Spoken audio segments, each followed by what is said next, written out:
What's going on, everybody? Welcome back to a new video, and today we're going to be talking about David Dobrik and the Vlog Squad, which is kind of like the crew he runs around with and records with, because some pretty crazy allegations came out against them that I think need to be addressed, need to be talked about. Now, before I get into this is kind of like a standard disclaimer. All of the information in this video is subject to change. It could be weeks before we have, different things that are being said, different evidence, things like that. This video is literally just to compile everything that's been said. Compile all the allegations, compile the evidence or whatever that's going to be provided. I feel like I need to say that because obviously it's such a very important topic, and I think that, just trying to say that this is all like 100% concrete so far when that's far from the case. As more people could speak up, more evidence could come out.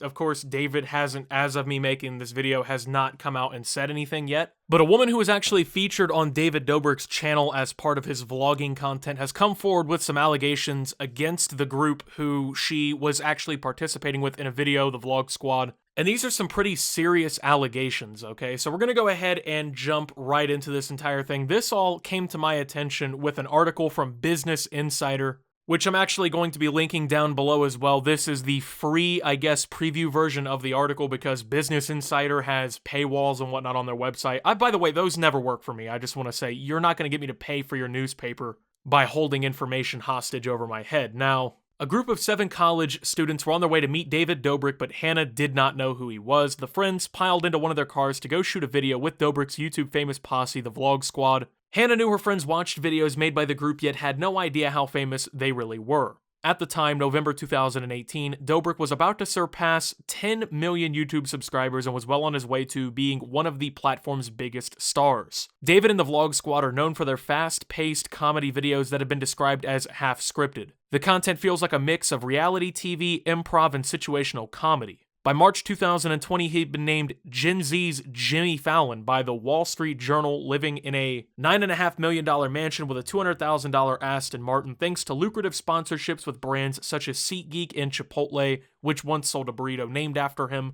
Earlier that day, some of the students had begun chatting over Instagram with a Vlog Squad member who went by the name Dirte Dom, whose real name is Dominicus Zaglatus, said that he wanted to, quote, hook up with them according to direct message transcripts reviewed by Insider, and some of Hannah's friends were interested. That night, Hannah would become ensnared in the no-holds-barred, clicks and cash-fueled lifestyle that the Vlog Squad members celebrated in their videos. The students who had watched Dobrik's videos knew that his, I'm going to just call him, Zaglatus played a character in the vlogs who was a sex addict. They didn't know that the character, or where the character started and ended, rather, and weren't sure whether they were actually supposed to do anything with him that night. This stuff won't be in the vlog, right? They asked over direct messages on Instagram. Might need to take a pic just to show Dave so he believes me, haha.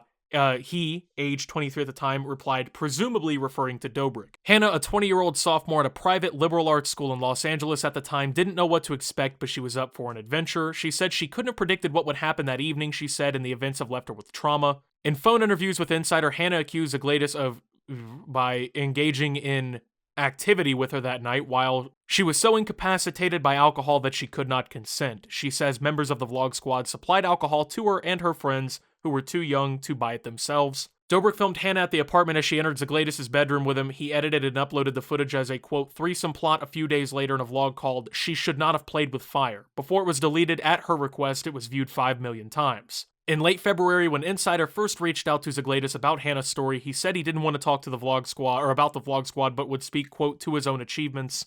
Reached again in early March about the allegations, he declined to comment. Insider also reached out to Dobrik's management and each member of the Vlog Squad who appeared in the scenes featuring Hannah, Jason Nash, Jeff Wittick, Todd Smith, Nick Antonian, and Brandon Calvillo. Only Wittick responded. So that's a little bit of the article that kind of broke the news to me here. There was also a Twitter thread by Kat Tenbarge, who provided some of the information as well that we're going to be going through here. Dobrik's attorney, Brian Friedman, released a statement to Insider that said, quote, David will be addressing his community directly. The statement went on to say, quote, anyone who knows him knows he does not condone misconduct in any form. Vlog participants provide consent before anything is posted. Whenever consent is retracted, posts are removed. Any insinuation of wrongdoing is inaccurate and defamatory. So apparently David Dobrik will be, addressing the public concerning this situation, which is probably important at this point that he says something, right? Because these allegations are starting to spread like wildfire. This is finally starting to kind of make its rounds. Apparently these have been addressed before. I haven't been aware of them at any point before this. This is the first I'm really hearing about them here.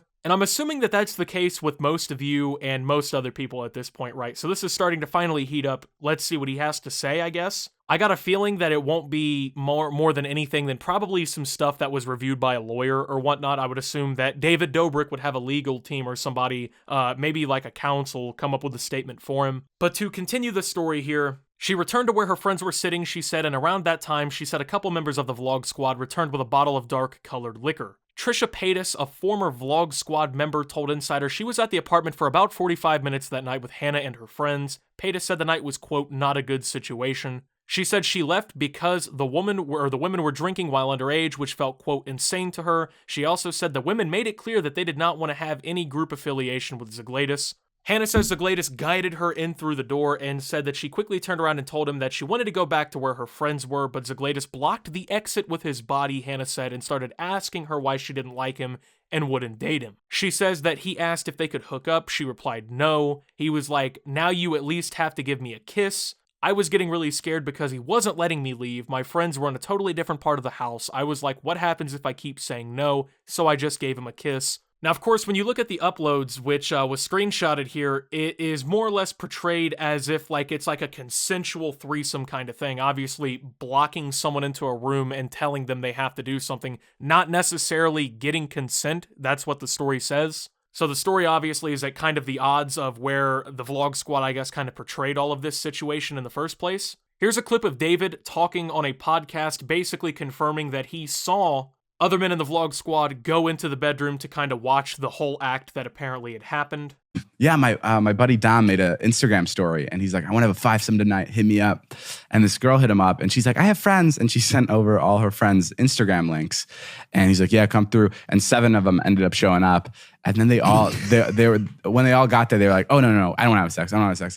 And then blatantly in front of everybody. Yeah. Well, they didn't want to have sex, except 2 of the girls wanted to have sex. So he just ended up having a threesome, which was still his first threesome, and it was very exciting for him. So well, you guys sent like 3 of your friends in to confirm it was happening. Yeah, I mean, he didn't have sex with them unless we saw it with our own eyes. So now here is some screenshots of the text messages that were actually sent from this girl to Zaglatis, where she kind of explains why she wants the whole thing taken down. She doesn't really approve of it. And she tells pretty descriptively in these text messages what happened, right? Now, I can't sit here and read all these out. It would take too long. If you want to, you can pause the video here and read them. I'm also probably going to link the Twitter thread down below as well, so you can go ahead and take a look through the thread down there as well. Now, these allegations are obviously very serious, you know what I'm saying? And it's it's insane that, like, we've seen so many of these types of allegations start to come out about YouTubers right now. The thing about this one here is there's text messages that are provided, things that even David has publicly said kind of corroborate the fact that, these girls had interactions with these guys, right? I know there's a lot of situations where people say these things and they've never had any proof that they even interacted with people, things like that. This is a situation where the evidence that's been provided to Insider and reported by Insider is a little bit more detailed than the evidence that we might see in other situations. Now, once again, David has not actually responded publicly to these allegations. Hey guys, it's David. I want to come on here real quick and address some conversations that have been going on the internet. I've made over 600 videos, and I've made a bunch of TikToks, Vines, Instagram stories, tweets, the whole thing. And I'm obsessed with what I do. I love being able to make people happy for a living, and that's all that I want to do.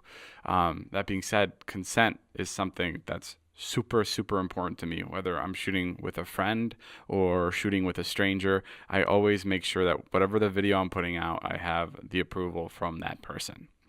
And I also acknowledge that there's times where a person can change their mind and they decide that they no longer want to be associated, they no longer want to be in the video that I'm putting up, and then I'll take the video down. And there's also been moments where I've looked back on videos and I realize that these don't represent me anymore and they're hurtful to other people, and I don't want them up because I've grown, as a content creator and as a person, and I don't agree with some of the videos I've posted. With the Seth situation, I'm sorry to Seth because like I said, I would just want to make videos where everybody in it, whether you're participating or watching, is enjoying and having a good time. And I missed the mark with that one. And I'm really sorry. I truly, truly am. And with people in my life that I don't film with anymore, like Dom and, the other people that I no longer film with, I chose to distance myself because I don't align with some of the actions, and I don't stand for any kind of misconduct, and I've been really disappointed by some of my friends, and for that reason I've separated from a lot of them. I think with any video I make, my main purpose is to make people happy and inspire people, and I never want anything to get in the way of that. And I'm sorry if I've let you down, and things like that won't happen again. And I learned from my mistakes. And I also believe that actions speak a lot louder than words. And, you can take my word for it that I'm going to change, but I'll also show you and I'll prove to you that, the mistakes I made before won't be happening again. But yeah, that's it. All right. I love you guys. I'll see you later. So with that being said, thank you guys for watching. If you did enjoy, make sure to leave a like, subscribe if you're brand new around here on the channel, follow me over on Twitter and Twitch at @SubToOptimus. Make sure to check out Shop Opti down below. And until my next video, guys, this is Optimus, covering David Dobrik, and signing out.